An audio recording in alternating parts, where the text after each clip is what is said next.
आदि से अनंत की धर्म यात्रा। जगह श्रीमती सरोज, श्री सुनील, प्रतीक जैन, आशिका जैन, अंकित एवं Khushboo Patodi, Arya. Firm Saroj roofing private limited, Cochin. Shri Anil Jain, Shrimati Amita Jain, पुत्र एवं पुत्रवधू श्री शशांक जैन, श्रीमती प्रीति जैन, श्री तरुण जैन, श्रीमती अनुपमा जैन, पुत्री एवं दामाद श्री आलोक अग्रवाल, श्रीमती श्वेता अग्रवाल, दोहित्र एवं दोहित्री मितुल अग्रवाल, मानवी अग्रवाल, पौत्री सिमरन जैन, ईशानवी जैन, अहेली जैन, पौत्र संभव जैन, दुर्गापुर, पश्चिम बंगाल। श्री रमेश सरावगी, श्रीमती किरण सरावगी, श्री अनिल सरावगी, श्रीमती जयश्री सरावगी, श्री ऋषभ कुमार सरावगी, श्रीमती ऋषा सरावगी, श्री मयंक सरावगी, श्रीमती शैली सरावगी, श्री उमंग सरावगी, श्रीमती मेहुल सरावगी, श्री शुभम सरावगी, श्रीमती अवंतिका सरावगी, कुमारी सात्विकी, चिरंजीव एकांश, चिरंजीव यथार्थ Saraogi. Firm Saraogi Udyog private limited, Saraogi global private limited.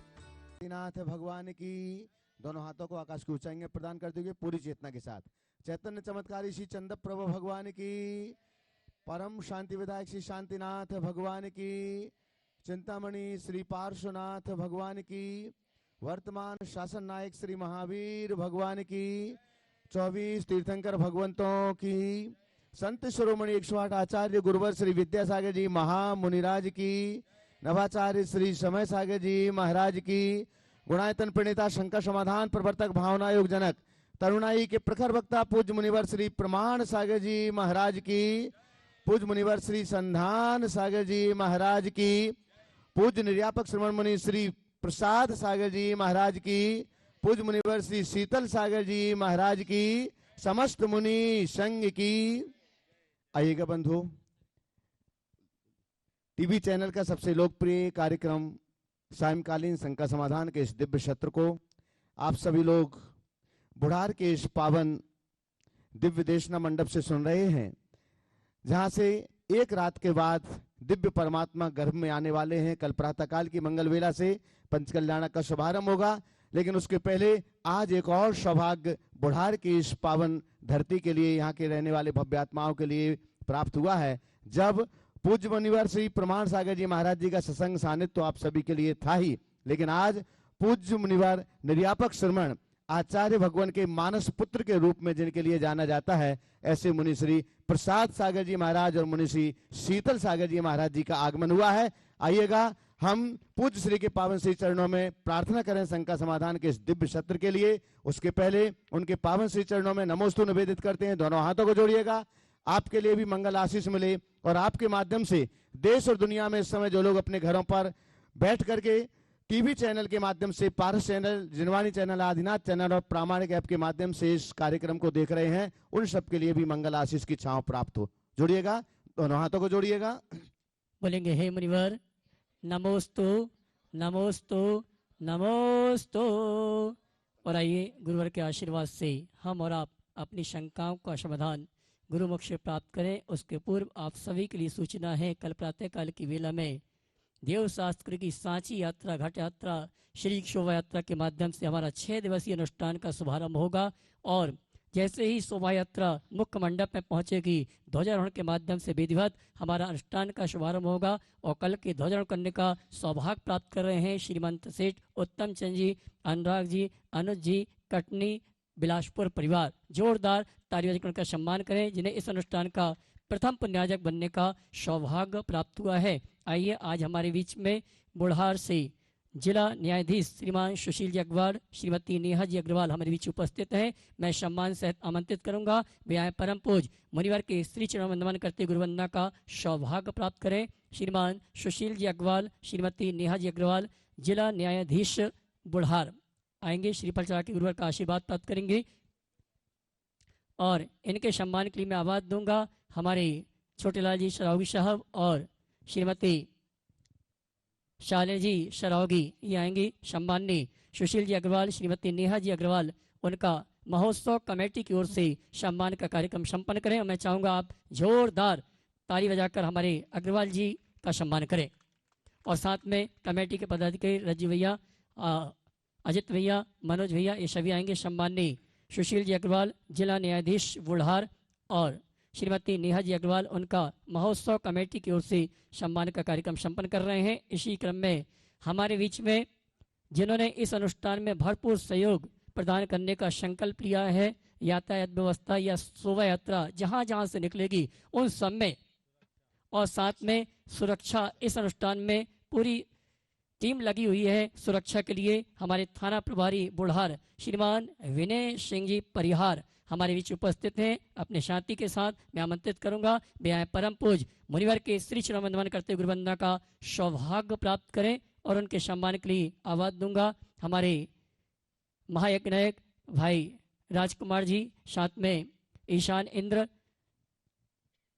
रजी भैया, मनोज भैया, अजित जी, ये सभी तालियां बजा करके अतिथि सम्मान का निर्वहन करें आप। श्रीमान विनय सिंह जी परिहार थाना प्रभारी बुढ़ार, सम्मान का कार्यक्रम चल रहा है और आपकी तालियां तो बजनी चाहिए।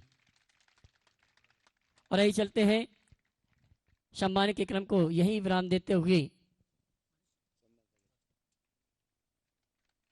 आप सभी की ओर से निवेदन है मुनिवर संधान सागर जी महाराज से आपकी शंकाओं को गुरुमुख तक पहुंचाने के लिए, गुरु के श्री चरणों तक पहुंचाने के लिए दोनों हाथ उठा के जयकारा लगाएंगे। बोले परम पूज मुनि श्री 108 प्रमाण सागर जी महाराज की।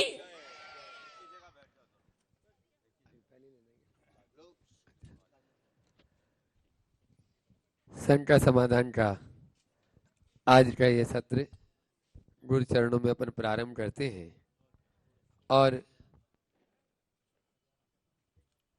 संतों के मिलन से आप लोगों को तो खुशी होती ही है।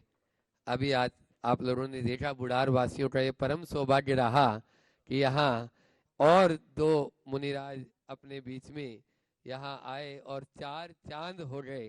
निश्चित रूप से यह एक बहुत ही सुअवसर है। अपन चलते हैं रागिनी जैन कॉलेज कॉलोनी, अपना प्रश्न गुरु चरणों में करें और उसके बाद में तैयार रहेंगे विनय जी जैन चिरमिरी संरक्षक, परम संरक्षक गुणायतन, अपने पूरे परिवार के साथ। हे महाराज श्री, मेरा, मेरे परिवार का और समस्त कॉलेज कॉलोनी परिवार का त्रिवार नमोस्तु नमोस्तु नमोस्तु। महाराज श्री, अत्यधिक पीड़ा व्यक्ति को मोह से स्वतंत्र कर देती है, तो महाराज श्री क्या इसलिए दुख का जीवन में आना आवश्यक है? देखिए, अत्यधिक पीड़ा मोह से स्वतंत्र भी करती है और अत्यधिक पीड़ा व्यक्ति को अवसाद से ग्रसित भी करती है। पीड़ा की घड़ी में यदि हम अंतर्मुख हो जाएं और चिंतन को सकारात्मकता की ओर मोड़ दें तो पीड़ा प्रेरणा बन जाती है। और पीड़ा की घड़ी में हम नकारात्मक दिशा में चले जाएं तो पीड़ा हमारा पतन करा देती है। तो कभी भी दुख आए घबराओ मत, सकारात्मक दृष्टि से देखो और यह सोचो कि ये दुख मुझे तोड़ने के लिए नहीं, मुझे मजबूत बनाने का अवसर बनकर आया है।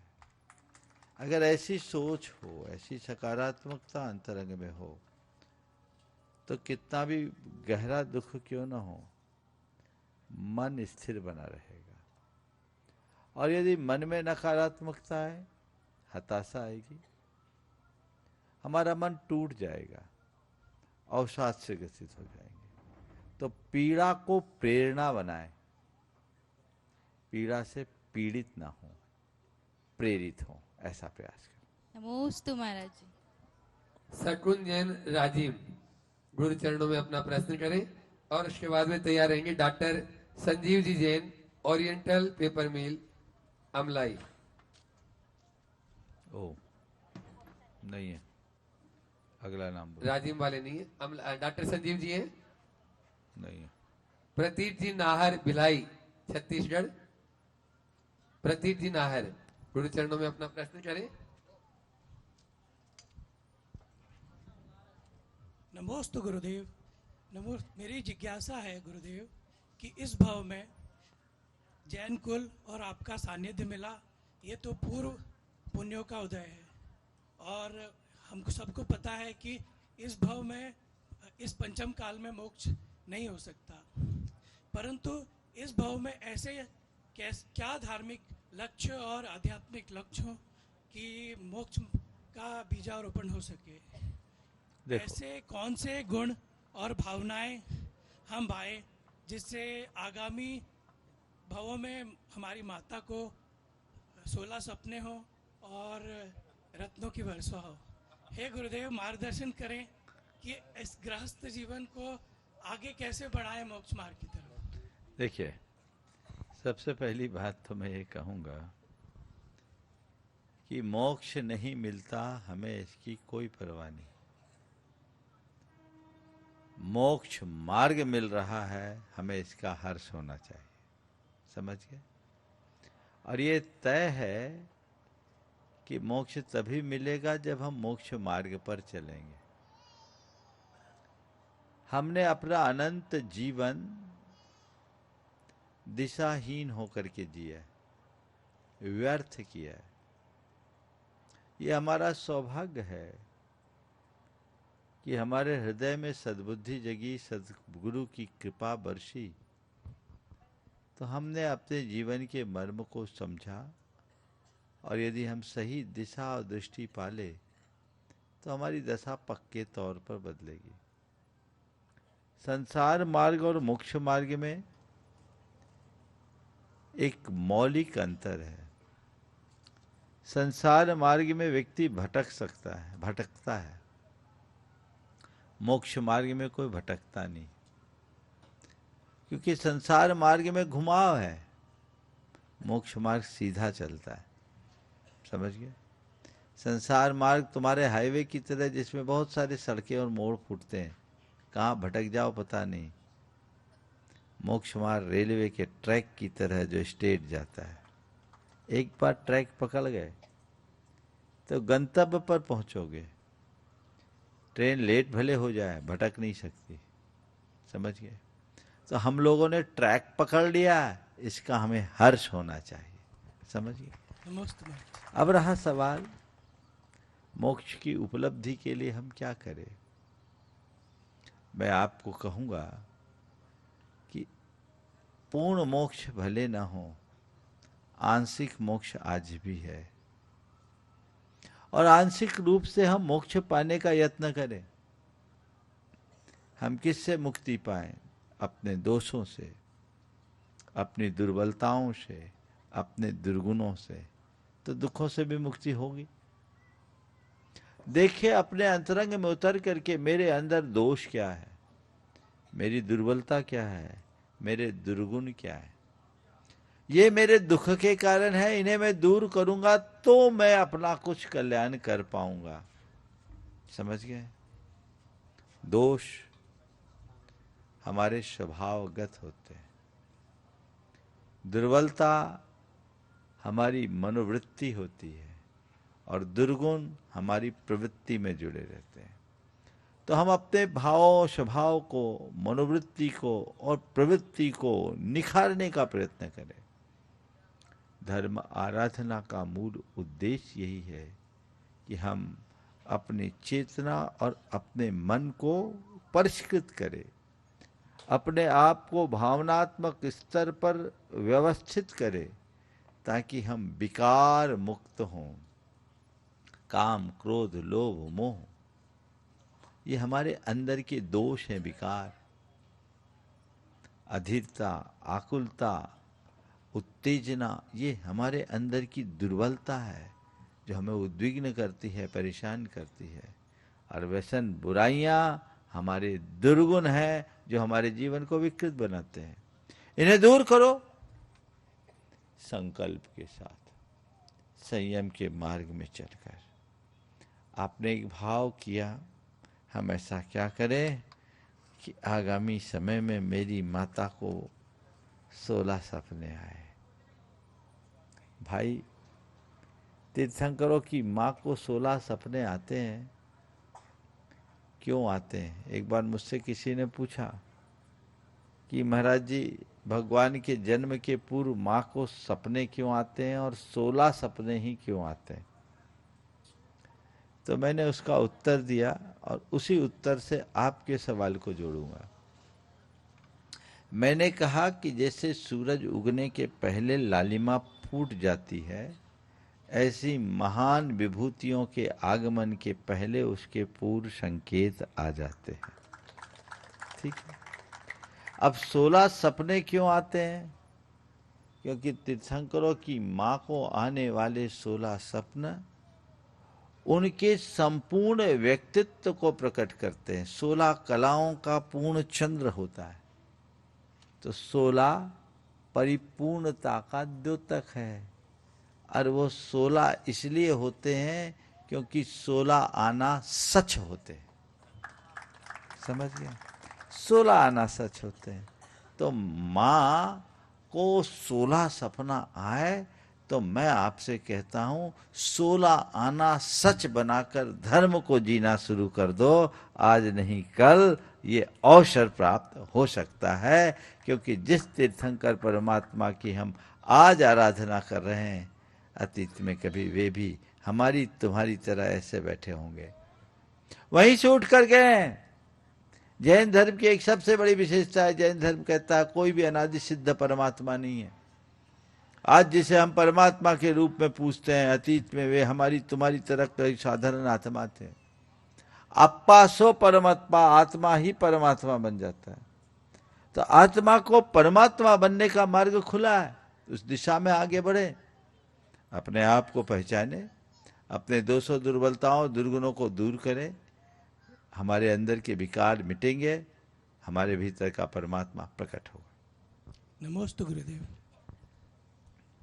तीर्थम जैन बुढ़ार गुरु चरणों में अपना प्रश्न करेंगे और तैयार रहेंगी श्रीमती मंजू राजेश जी जैन गुणायतन ट्रस्टी राहतगढ़ से अपने बीच में।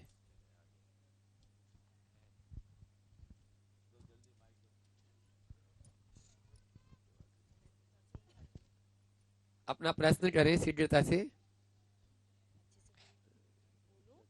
हे महाराज जी, नमोस्तु नमोस्तु नमोस्तु। क्षुल्लक जी को इच्छामि। हे महाराज जी, मेरा प्रश्न यह है कि जब आप आचार्य श्री जी के पास रहते थे, तब ऐसा कौन सा पहला पल था कि जब आपको लगा कि यह मेरे जीवन के सच्चे मार्गदर्शक है? कृपया वही कहानी हमें सुनाइए ताकि हम भी उससे प्रेरणा ले सके। बहुत अच्छा सवाल किया। देखो, नमोस्तु महाराज जी। गुरुदेव के साथ मेरा जो योग बना वो अद्भुत था। गुरुदेव के दर्शन के पूर्व साधु संतों के प्रति मेरी कोई रुचि नहीं थी, कोई श्रद्धा नहीं थी, कोई लगाव नहीं था, बल्कि एक दुर्धारणा थी कि जिनको कोई काम नहीं होता वही साधु संत बन जाते हैं।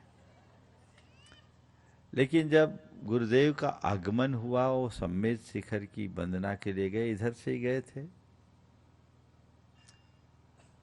और जहाँ इस शरीर का जन्म हुआ वहाँ उनके आगमन की सूचना मिली। तो कहते हैं ना कि महापुरुष बाद में आते हैं, उनकी ऊर्जा पहले आ जाती है। पूरा माहौल था कि जैन परंपरा के सबसे बड़े आचार्य आ रहे, उनके साथ 40 बाल ब्रह्मचारिणियां आ रही है। ये बाल ब्रह्मचारिणी शब्द मेरे लिए नया था। हमने कहा साधु तो बहुत देखे, बाल ब्रह्मचारिणी क्या होती है, थोड़ा सा कुतूहल जगा। उन दिनों मेरे बोर्ड एग्जामिनेशन की तैयारी चल रही थी। जनवरी के अंत में उनका आगमन था, मार्च में हमारा एग्जाम था। मैं ट्यूशन पढ़ करके आया और मेरे एक सहपाठी ने मुझसे इसका जिक्र किया। हम बोले चलो अपन देख के आते हैं। उस समय उनको नगर में आने में 10 किलोमीटर दूर थे। हम लोग सीधे वहां चले गए और जब मेरी नजर पड़ी उस समय गुरुजी के आहार चल रहे थे, और जब पहली दृष्टि पड़ी तो मैं सब भूल गया बाल ब्रह्मचारिणी वामचारिणी को। गुरुजी की मुद्रा देखी तो मेरे मन में एक ही भाव जगा कि यदि धरती में मनुष्य का कोई सर्वश्रेष्ठ रूप है तो यही है। और एक अमूर्त आकर्षण मुझे उनके साथ जोड़ दिया। फिर वो 3 दिन तक रहे और मैं 3 दिन तक कहीं नहीं गया, बस गुरु चरणों में ही रहा। उसके बाद उनका विहार हो गया, वो शिखर जी आ गए, मैं अपनी पढ़ाई में लग गया। लेकिन एक आकर्षण ऐसा हुआ कि फिर उनके निकट आने का अवसर मिला और कृपा ऐसी बरसी कि आज मैं यहाँ आ गया। तो महान आत्माओं का अपना एक आभा मंडल होता है। कब किसको किस रूप में खींच ले कहा नहीं जा सकता, और जो उनकी शरण पा जाता है उसका जीवन आमूल चूल परिवर्तित हो जाता है। यह हमें देखना चाहिए। श्रीमती मंजू जी राजेश जी जैन गुणायतन ट्रस्टी राहतगढ़ से अपने बीच में, मुकेश सुप्रिया मुंड्रावली उनके साथ में रहे, और उसके बाद में आज अपने बीच में अतिरिक्त जिला न्यायाधीश बुढ़ार सपत्नी के यहाँ पर गुरु चरणों में उपस्थित हुए सुशील जी नेहा जी अग्रवाल तैयार है। नमोस्तु मुनिश्री नमोस्तु नमोस्तु मुनिश्री प्रमाद सागर जी महाराज जी की जय, मुनिश्री संधान सागर जी महाराज जी की जय, मुनिश्री प्रसाद सागर मुनिराज जी की। ओम, हाँ सीधे सवाल करो। हाँ मुनिश्री अच्छी बातें हमें ज़्यादा टाइम तक याद नहीं रहती हैं और बुरी बातें हमें बहुत टाइम तक याद रहती हैं, कई वर्षों तक। ऐसा क्यों होता है? धुआं की घुटन ज्यादा देर तक चलती है, सुगंध का असर थोड़ी देर होता है। अनुभव है कि नहीं? हाँ, तो ये बुरी बातें एक धुआं है जो अंदर घुटन पैदा करती है। अच्छी बातें सुगंध है, तो भले थोड़ी देर के लिए हो लेकिन वो आनंददायी है। अब क्या करे, एयर फ्रेशर लगा करके रखे ताकि बदबू हो ही नहीं, घुटन हो ही नहीं, किसी तरह का सफोकेशन आए नहीं। तब तक ज्ञान का एयर फ्रेशर लगा करके रखोगे तो बुरी बातें ज़्यादा हावी नहीं होगी, और नहीं तो एग्जास्ट रखो, जो आए उसको उड़ा दो, नज़रअंदाज कर दो। मन में एक संकल्प जगा लो, जो बातें मुझे घुटन उत्पन्न करे, मुझे घुटन दे, मुझे उससे दूर रहना। अपने बीच में अतिरिक्त जिला न्यायाधीश सुशील जी नेहा जी अग्रवाल यहाँ पर उपस्थित है। जोरदार तालियों से उनका स्वागत करें। वे अपना प्रश्न गुरु चरणों में कर रहे हैं। उसके बाद में चाहूंगा यहाँ के टीआई साहब विनय सिंह जी बहुत पूरी टीम के साथ लगे हैं, प्रशासन पूरा, वे अपना प्रश्न गुरु चरणों में करेंगे अपनी टीम के साथ। महाराज जी नमोस्तु, आपके चरणों में सादर प्रणाम। जब मुझे बताया गया कि महाराज जी से शंका समाधान पूछ सकते हैं, तो मैं बैठे बैठे सोच रहा था कि क्या पूछना चाहिए। मेरे प्रश्न में, मेरे दिमाग में जो सबसे पहला प्रश्न आता है कि पिछले 15 साल से मैं कार्य कर रहा हूँ, और हमारे काम का जो तरीका है वो उसमें अनुशासन और थोड़ा शक्ति बहुत ज़रूरी है।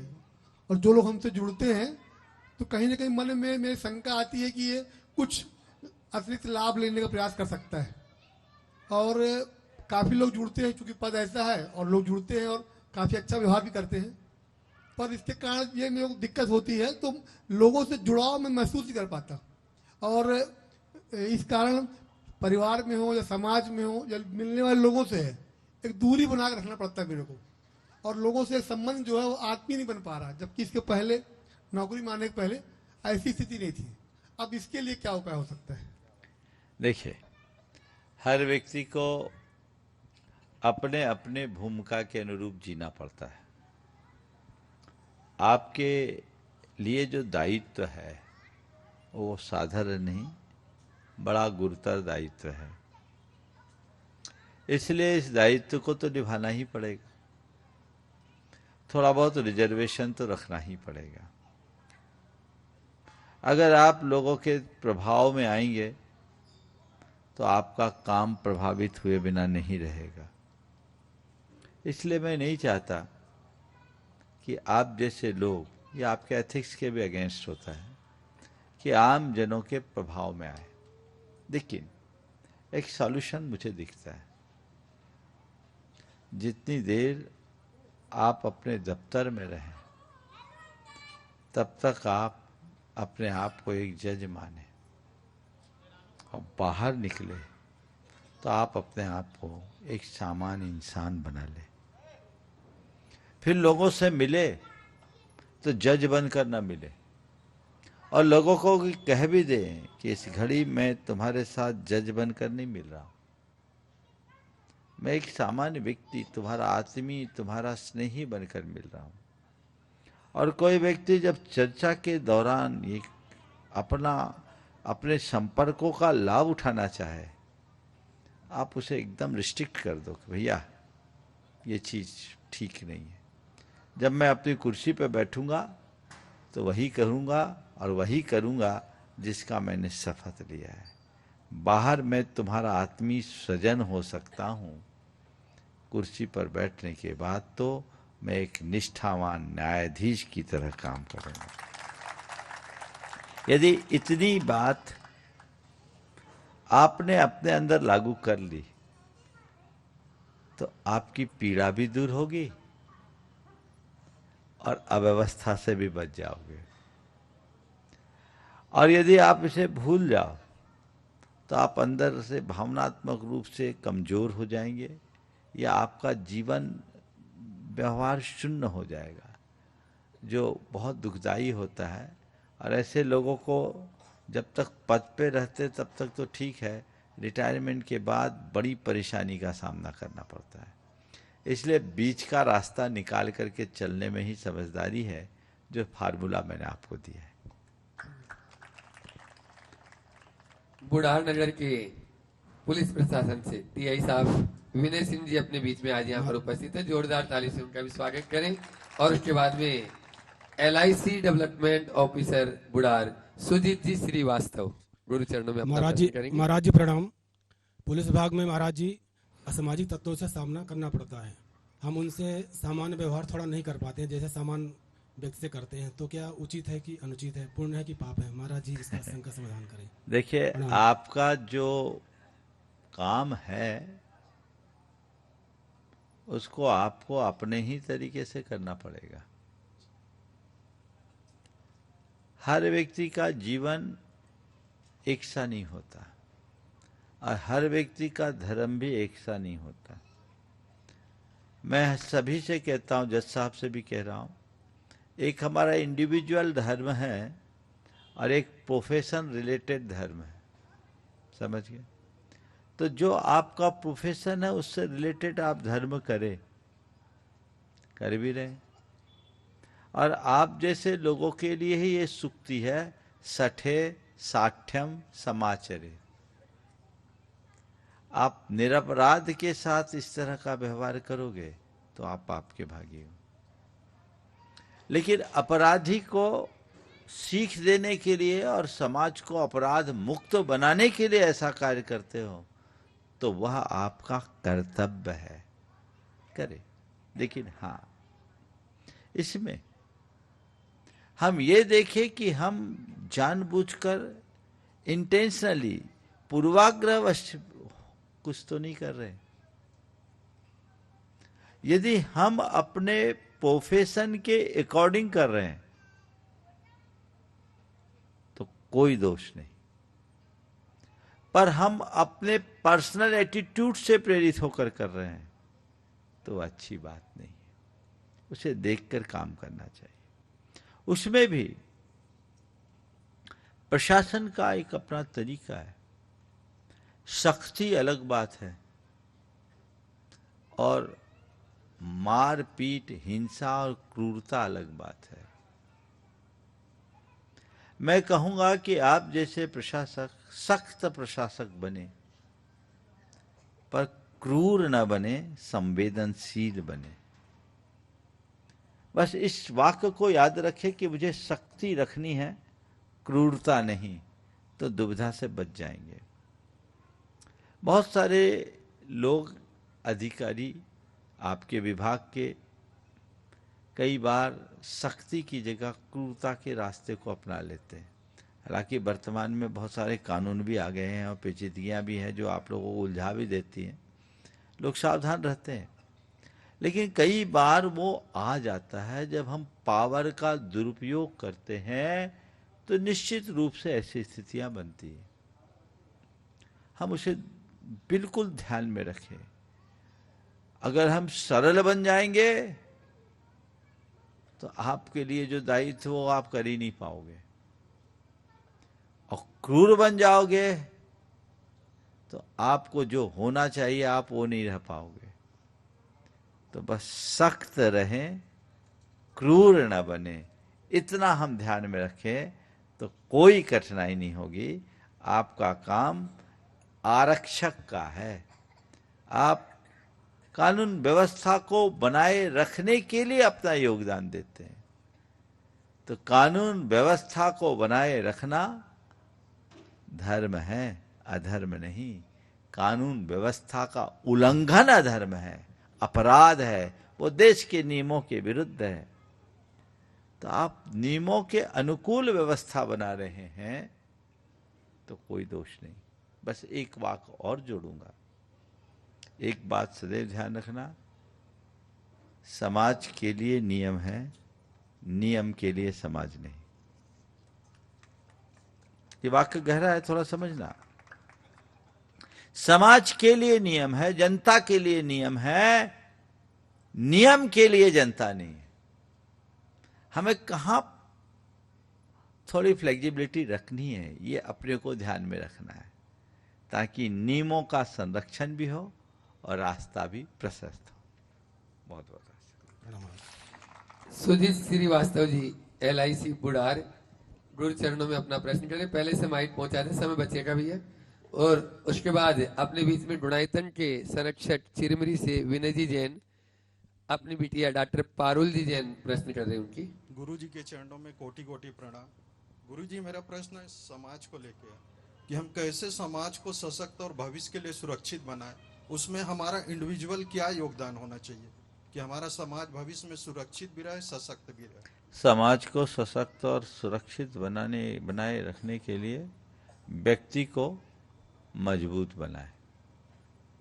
व्यक्ति मजबूत होगा तो समाज मजबूत होगा। हमें चाहिए हर मनुष्य में मानवीय मूल्यों की प्रतिष्ठा करे, उसके हृदय में सांस्कृतिक निष्ठा जागृत हो, समय के प्रभाव से जिस तरह के दोष और दुर्बलता हावी हो रहे उससे दूर हो।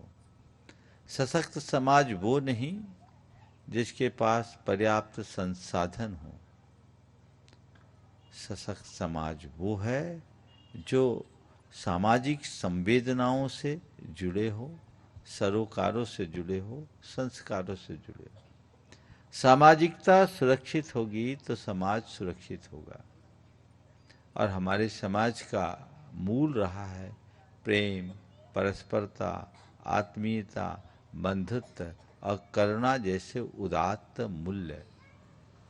दिनों दिन इन सभी मूल्यों का ह्रास हो रहा है। हमें चाहिए कि हम लोगों के हृदय में इन मूल्यों का विकास करें। वह विकसित होगा तो रास्ता अपने आप प्रशस्त होगा। विनय जी जैन, संरक्षक डुणाइतन, डॉक्टर पारुल जी जैन प्रश्न कर रही हैं उनकी ओर से। और उसके बाद में तैयार रहेंगे आज अपने बीच में शहडोल से सिंधी समाज के अशोक जी फबियानी, तैयार रहे। नमोस्तु महाराज जी, नमोस्तु चुल्लक महाराज जी को एक छामी। महाराज जी, बताते हुए बहुत खुशी हो रही है कि आपके आशीर्वाद से और भावना योग के प्रभाव से आज मैं पारुल से डॉक्टर पारुल बन चुकी हूँ। महाराज जी, मैंने भावना योग को 2 तरीके से एक्सपीरियंस किया। पहले मैं सुन लिया करती थी, लेकिन जब मैंने इसे बोलकर और उच्चारण से किया तो मेरा रिजल्ट एक बार में ही आ गया और मैं पास हो गई। महाराज जी, साइंस कहता है कि स्ट्रेस से कॉर्टिसोल बनता है जो बीमारी लाता है। क्या भावना योग से हमारे हार्मोन्स के अंदर ऐसे चेंजेस आ सकते हैं जो इम्पॉसिबल हीलिंग को पॉसिबल कर दें? और महाराज जी, दिन भर मरीजों के बीच में रहकर उनकी निगेटिव ऊर्जा से बचने के लिए हमें कौन सी भावना और कवच का उत्तम होगा? देखिए, बहुत अच्छी बात कही है। सबसे पहले तो मैं आपसे कहूँ, जितने लोग भी भावना योग करते हैं, केवल सुनने से आप पर उतना असर नहीं पड़ेगा। सुनकर जब आप दोहराएंगे तो वह आपके अवचेतन मन पर गहरा असर पड़ेगा और उसका परिणाम तभी मिलेगा। सभी लोग वैसे ही करें। आप लोगों ने भी 26 तारीख को यहाँ भावना योग का कार्यक्रम रखा है, प्रातःकाल 8 बजे से। सबको परसों है 26 तारीख, आप सब उसमें लाभान्वित हों। सभी वर्ग के लोगों को वहाँ आमंत्रित करें। 8 बजे से 9:30 बजे तक का वो कार्यक्रम होगा। 9:30 बजे खत्म हो जाएगा। आपने जो बात कही कि क्या भावना योग से हम अपने हार्मोन्स में चेंज ला सकते हैं, विज्ञान ने सिद्ध कर दिया और ये आ रहा है। जब हम भावना योग करते हैं तो हमारा मस्तिष्क का लिम्बिक सिस्टम चेंज हो जाता है।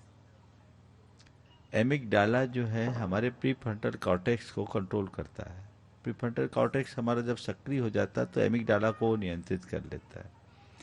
हमारे अंदर का इम्यून सिस्टम बदलता है और हमारे अंदर के जितने भी अंतःस्रावी ग्रंथियां उनमें परिवर्तन होता है। भावना योग करे तो व्यक्ति के अंदर कॉर्टिसोल की मात्रा खत्म हो जाती है। उसकी जगह डोपामाइन, सेरोटोनिन और एंडोक्राइन जैसे रसायन प्रकट होते हैं। और ये इस पर पूरा रिसर्च हुआ है। अभी कई तरह के रिसर्च हुए हैं। मैंने फील टू हील भावना योग का विज्ञान पुस्तक में सविस्तार इसका विवेचन किया। आप लोग उसे देखें।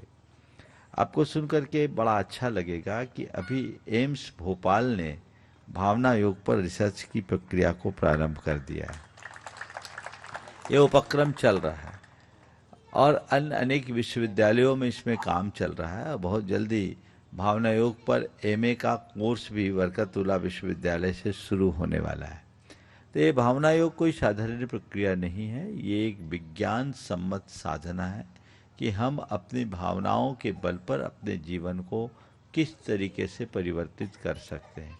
मैंने अपने अनेक प्रवचनों में इस बात पर प्रकाश डाला है। भावना योग की बहुत सारी पुस्तकें भी आपको उपलब्ध है। उसमें इन सब बातों का सांगोपांग विवेचन है। आप उसे देखिए, समझे। और चूंकि तुम एक डॉक्टर हो तो इसको और गहराई से समझ सकते हो। बहुत सारे चिकित्सक अपने प्रिस्क्रिप्शन के साथ भावना योग को जोड़ रहे हैं। रहा सवाल पेशेंट को देखते समय अपने आप को हम कैसे सुरक्षित रखें और सकारात्मकता को कैसे बनाएं।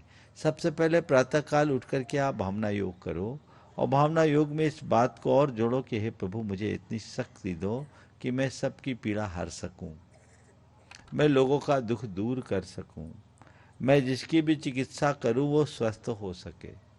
इसके साथ ही किसी पेशेंट को देखो तो पेशेंट को देखने के पूर्व एक बार आंख बंद करो और प्रभु को याद करो, भगवान को याद करो और याद करके कहो, हे प्रभु, मुझे ऐसी शक्ति दो कि मेरे निमित्त से ये पेशेंट ठीक हो सके, इसका रोग दूर हो सके, ये शीघ्र स्वस्थ हो सके।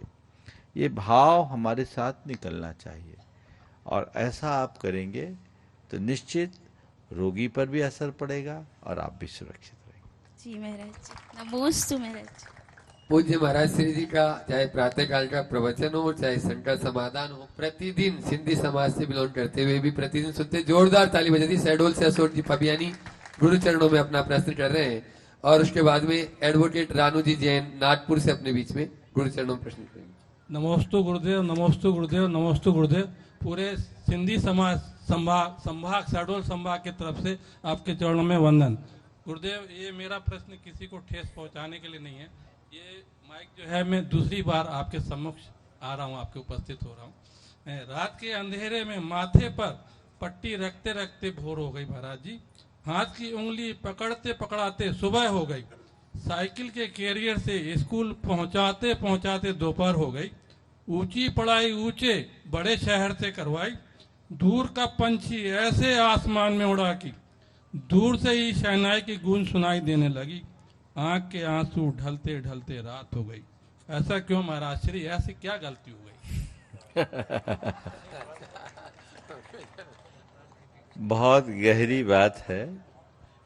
आपने जो बात रखी है, मैं समझता हूँ ये कोई बात नहीं, ये आज के आप जैसे लोगों के अंदर की व्यथा है।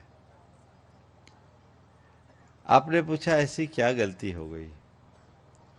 बस मैं एक ही बात कहूँगा, आप सबसे एक ही गलती हुई कि आपने लड़का पैदा किया, बेटा जन्म नहीं दे पाए। आपने संतान को जन्म दिया लेकिन सुपुत्र को जन्म नहीं दे पाए। लड़का का संबंध पिता से केवल ऊपर होता है और बेटे का संबंध आत्मीय होता है। संतान केवल भौतिक रूप से जुड़ते हैं और सुपुत्र भावनात्मक रूप से जुड़ते हैं।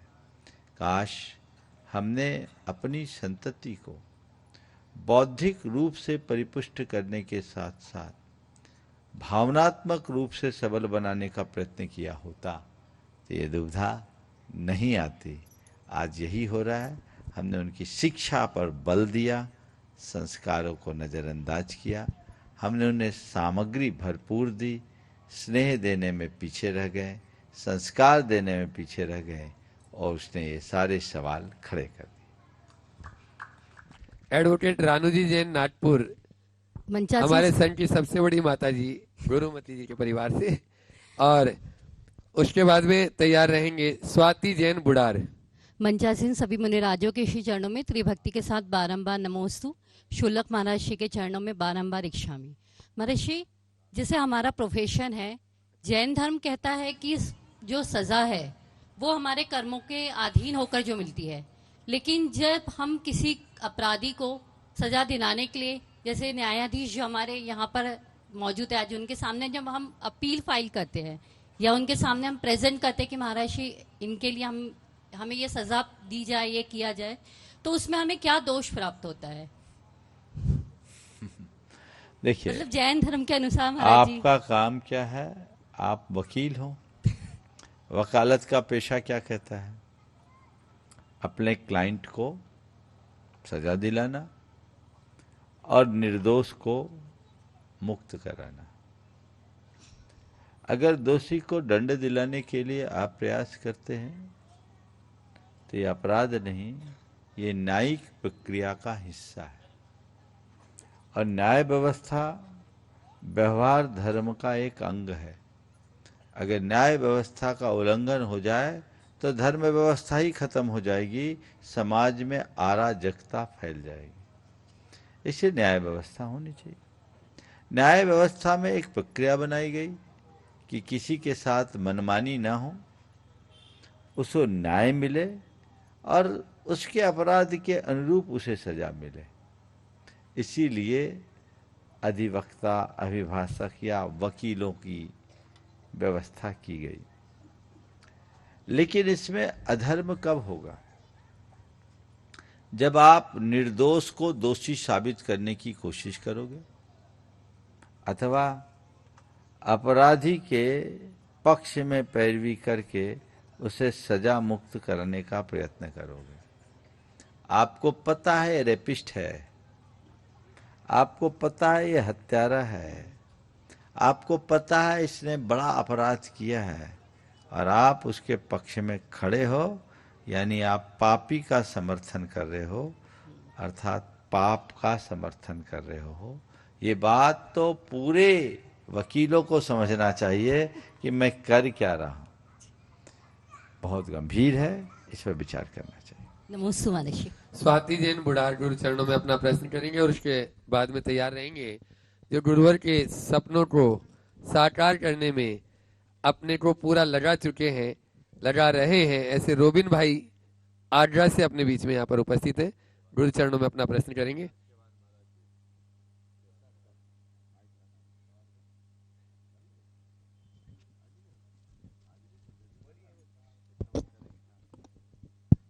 समस्त गुरु चरणों में मेरा नमोस्तु महाराज जी। महाराज जी, मैं ये जानना चाहती हूँ कि जैसे अपन कहीं जाते हैं तीर्थ स्थान, वहाँ से प्रतिमाएं ले आते हैं, छोटी शोपीस या फिर गिफ्ट किसी को करने के लिए, और समस्त साधुजन मना करते हैं इसके लिए भी। तो जो घर में प्रतिमाएं छोटी रखी गई हैं शोपीस के लिए, ला के किसी को गिफ्ट करते हैं या किसी ने अपन को गिफ्ट करी, तो उसका क्या है? देखो, भगवान या देव प्रतिमा पूज्य प्रतीक है, शोकेस में रखने की वस्तु नहीं। उसे गिफ्ट आइटम क्यों बना दिया? कभी नहीं करना, न लेना न देना, और घर में भी नहीं रखना। देव प्रतिमा को देवस्थान में ही रखना उचित है। आप जहां रख रहे हो, विनय तो उनकी है नहीं। शोकेस में भगवान की मूर्ति रखी है और आप वहीं चाय की चुस्कियां ले रहे हैं, वहीं आपके सारे दूसरे कार्यक्रम चल रहे हैं, तो ये अनादर है ना। इसलिए घरों में तो रखना ही नहीं, अगर रख दिया है तो उसे विसर्जित कर दो। और कोई गिफ्ट में मांगे तो गिफ्ट में दे तो लेना नहीं, और अपने हाथों किसी को गिफ्ट देना नहीं। तो जो घर में है महाराज जी, फिर अब उसे कहाँ उनको विसर्जित करो, बहते जल में प्रवाहित करो। भैया जी यहाँ हैं, उनसे संपर्क कर लो, वो बता देंगे कि इसका क्या करना है। और जो लॉकेट और पेन में और जो वो अलग चीज, प्रतिमा अलग है, आकृति अलग। धन्यवाद। रोबिन भाई आड्रा, रोबिन जी जैन आड्रा गुरु चरणों में अपना प्रश्न करें। एक बार जोरदार तालियों से इस युवा का स्वागत करें। और उसके बाद में मंच पर माइक पहुंचाएं परम पूज्य निर्यापक श्रवण प्रसाद सागर जी महाराज के पास। गुरुदेव के चरणों में बारंबार नमोस्तु नमोस्तु नमोस्तु। क्षुल्लक जी महाराज के चरणों में इच्छामि। हमारा धर्म इस सृष्टि का मूल धर्म है जो अनादि अनिधन है। आज दुनिया के अन्य धर्मों को एक तरफ रखकर देखें, वह जैन धर्म को एक तरफ रखकर देखें, तो समझ में आता है कि सबसे तेजी से और सबसे अधिक सिमटने वाला जो धर्म है वो हमारा है। लोकतंत्र के युग में दुनिया के अन्य सभी धर्म आज स्वतंत्र होकर अपना प्रचार प्रसार कर रहे हैं और लोग उनसे जुड़ भी रहे हैं। हमारे धर्म के साथ स्थिति इससे विपरीत है। हमें अपनी समाज का ध्यान इस दिशा की ओर आकृष्ट करने के लिए हमें क्या करना चाहिए, कृपया? बहुत ही महत्वपूर्ण सवाल आपने खड़ा किया है। ये बात सच है कि जैन धर्म जो कभी भारत का बहुसंख्यक लोगों क्षेत्र में प्रभाव रखने वाला धर्म था, बहुसंख्यक लोग जिस धर्म का पालन करते थे, आज अल्पसंख्यक धर्म बन गया है। और अल्पसंख्यकों में भी अत्यल्प 44.45 लाख मात्र हमारी संख्या सेंसस के अनुसार रह गई। हमारा धर्म सिमट रहा है, ये चिंताजनक बात है।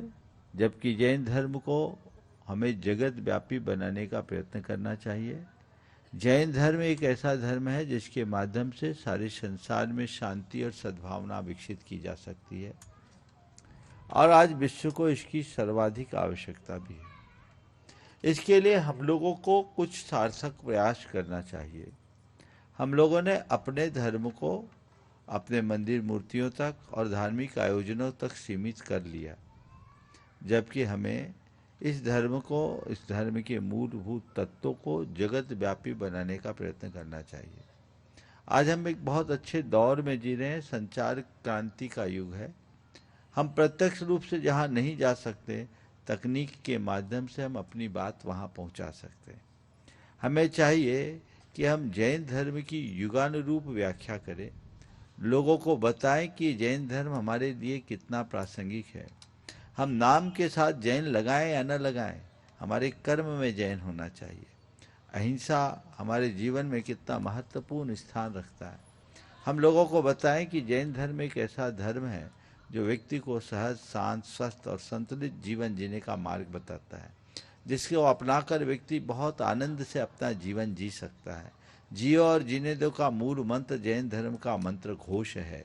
ये बात जब हम लोगों के हृदय में उतार दें तो बहुत बड़ा परिवर्तन घटित कर सकते हैं। हमें इसके लिए सतत प्रयत्नशील होना चाहिए। समाज के लोगों को भी इसके विषय में चतुर्दिक प्रयत्न करना चाहिए।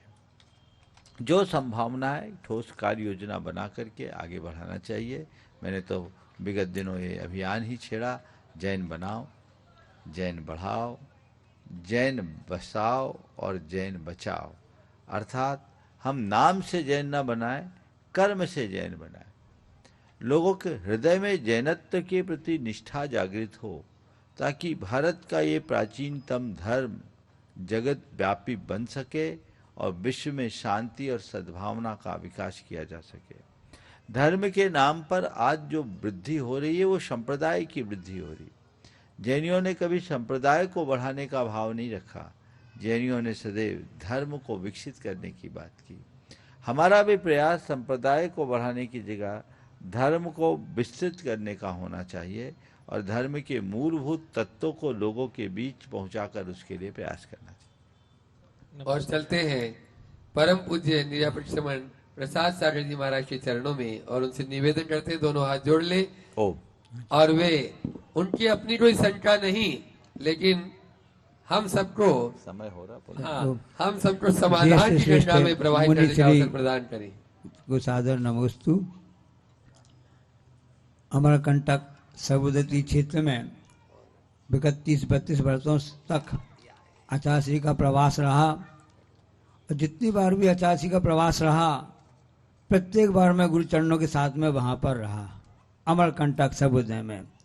उस प्रवास के दौरान आने जाने में 2 बार बुढ़ार बीच में पड़ा, उसमें इस बार बुढ़ार तो आना हुआ पर गुरुदेव का मंगल आशीर्वाद साथ में रहा। साक्षात गुरुदेव तो नहीं रहे पर बड़े भाई जैसे जय श्रेष्ठ मुनि श्री प्रमाण सामने दर्शन हो गए।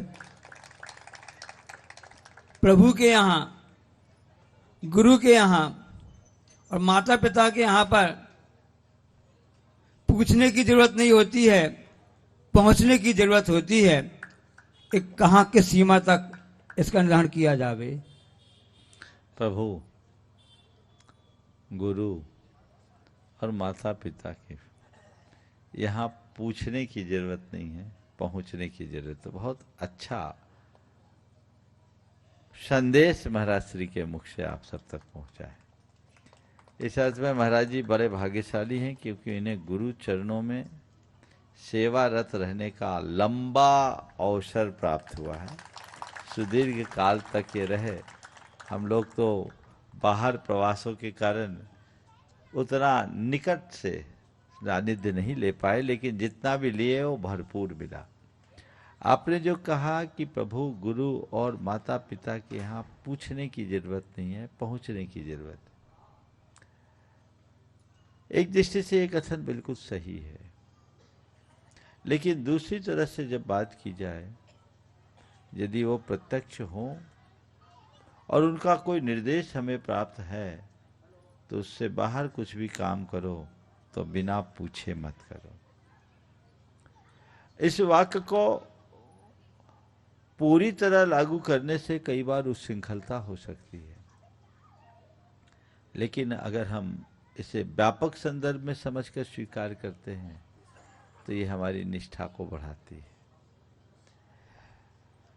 जहां तुम्हारे लिए गुरु ने जितना ढील दी है उतने ढील में तुम्हें पूछने की जरूरत नहीं है, लेकिन यदि उनने कोई दायरा बना दिया है तो उससे बाहर बिना पूछे पांव रखना उचित नहीं है। जैसे बच्चे के लिए माँ कहती है बेटा आंगन में खेलना, सड़क पर नहीं जाना, तो बच्चे को आंगन में खेलने की पूर्ण आजादी होती है पर सड़क पर जाने की रोक होती है। माँ ने बच्चे को आंगन में खेलने के लिए कहा और बेटा सड़क पर चला गया तो उसके जीवन में खतरा आ सकता है। गुरु ने हमें एक दायरा दिया और हमने उसका उल्लंघन कर दिया तो हमारा जीवन संकटापन्न होगा, इसे कोई रोक नहीं सकता।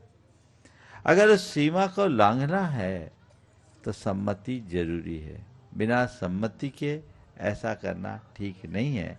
इसलिए दोनों बातों को अलग अलग संदर्भों में देखकर चलना चाहिए, ऐसी मेरी धारणा है। Doctor Sanjeev ji Jain, oriental paper मिल अमला यहाँ पर उपस्थित है। गुरु चरणों में अपना प्रश्न करें, शीघ्रता से माइक पहुंचाए समय क्रम है। और जब तक माइक पहुंच रहा है तब तक आप लोगों को बता दूं, यहाँ पर शहडोल समाज की कमेटी पूरी उपस्थित है। शायद खड़ी हो जाए अपने स्थान पर ही, आशीर्वाद ले लेंगे। जो कल की शोभा यात्रा के लिए स्वर्ण रथ शहडोल से लेकर आए हैं। एक बार जोरदार ताली बजा दीजिए बुढ़ार वाले सभी। समस्त गुरु चरणों में कोटि कोटि नमस्तु।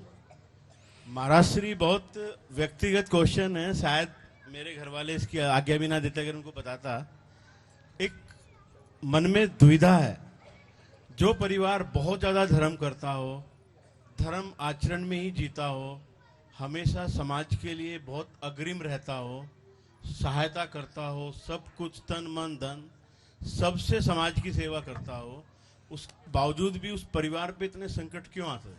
ओम, गुरुदेव बराबर धर्म तो कोई परिवार नहीं करता होगा, देखा आपने? आचार्य महाराज ने 55 साल मुनि जीवन जिया, पूरे जीवन धर्म किया ना। उन पर कितने संकट आए, उनके शरीर पे कितने कष्ट आए, उनको कितनी गंभीर गंभीर बीमारियां पड़ी, तब ये सवाल नहीं हुआ। इतने महान तप करने वाले तपस्वी महात्मा के जीवन में इतना कष्ट क्यों? चलो आगे अतीत में ले जाओ। रामचंद्र जी महापुरुष थे, उनने अपने जीवन में कुछ गलत किया? उनके जीवन में कितने बड़े संकट आए, बोलो तो माइक में। नहीं, वो बहुत संकट है। श्री कृष्ण ने अपने जीवन में कोई गलती की? नहीं। उनके जीवन में कष्ट आए, कष्ट ही में पैदा हुए ना। तो ये समझ लो, धर्मात्माओं पर कष्ट भले आए पर धर्मात्मा कभी दुखी नहीं होता, कष्ट को स्वीकार करके जीवन को आगे बढ़ा लेता है। जय जय ये इतना ही कहकर विराम लेंगे। आज शहडोल वाले बड़े भाग्यशाली है, महाराज जी के सानिध्य में इन लोगों ने विधान भी रचा और वही रथ लेकर के यहाँ आए हैं। सभी को बहुत बहुत आशीर्वाद। ओम शांति। हो गया समय कल। आइए चलते हैं सायंकालीन।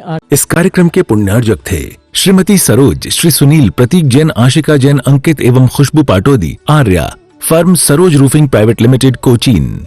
श्री अनिल जैन, श्रीमती अमिता जैन, पुत्र एवं पुत्रवधू श्री शशांक जैन, श्रीमती प्रीति जैन, श्री तरुण जैन, श्रीमती अनुपमा जैन, पुत्री एवं दामाद श्री आलोक अग्रवाल, श्रीमती श्वेता अग्रवाल, दोहित्र एवं दोहित्री मितुल अग्रवाल, मानवी अग्रवाल, पौत्री सिमरन जैन, ईशानवी जैन, अहेली जैन, पौत्र संभव जैन, दुर्गापुर पश्चिम बंगाल। श्री रमेश सरावगी, श्रीमती किरण सरावगी, श्री अनिल सरावगी, श्रीमती जयश्री सरावगी, श्री ऋषभ कुमार सरावगी, श्रीमती ऋषा सरावगी, श्री मयंक सरावगी, श्रीमती शैली सरावगी, श्री उमंग सरावगी, श्रीमती मेहुल सरावगी, श्री शुभम सरावगी, श्रीमती अवंतिका सरावगी, कुमारी सात्विकी, चिरंजीव एकांश, चिरंजीव यथार्थ Saraogi. Firm Saraogi Udyog private limited, Saraogi global private limited.